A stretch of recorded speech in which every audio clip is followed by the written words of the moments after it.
هذه الشيلة إهداء من أختك بشاير، نورت الدار ونورت قلوبنا برجعتك.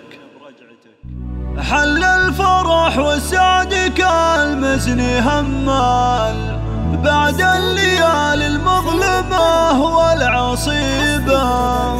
يا مرحبا واهلا يا طيب الفال، نورك علينا هل من بعد غير